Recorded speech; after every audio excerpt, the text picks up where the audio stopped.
Hey, it's Rick with Welding Training Solutions. Do you ever wonder if you're actually seeing everything you should see when you're welding? You know, I do training all over the country, and I run into a lot of blind people that think they can see.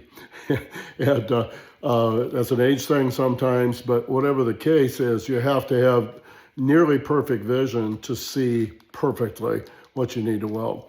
And basically the saying is, if you can't see it, you can't weld it. And that's very true. And so a couple of things happen, you know, as you get older, sometimes your eyes change and you have to have some kind of correction.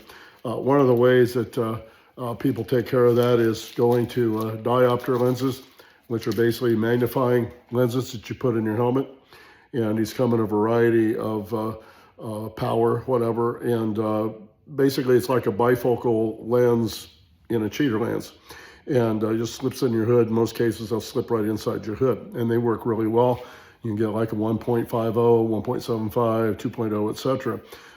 And depending on what you need. You do have to be able to focus that, however. Usually 12 to 18 inch distance is about what you need to stay away. What I also run into a lot of times is people get older, they get bifocals, right?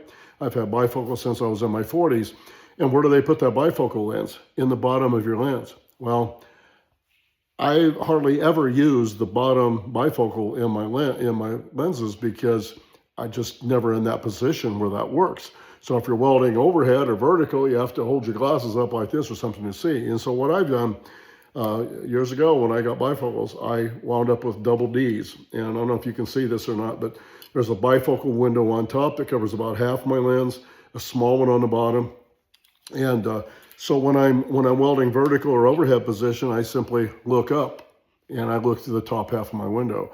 And even welding flat, I tip my head down and look through the top half of my window. That bifocal window is like the cheater. I can only see clearly from that 12 to 18 inch distance. So if I'm welding up in the airways or if I'm watching you weld, I use the middle window in my lenses, which is geared to that 18 to 24 inch range or so. And so it's a little bit of a science to that, to be able to figure that out. But basically, if you can't see it, you can't weld it. So hopefully that helps a little bit. If you got questions about that, let me know. Remember, focus on the fundamentals. See you next time.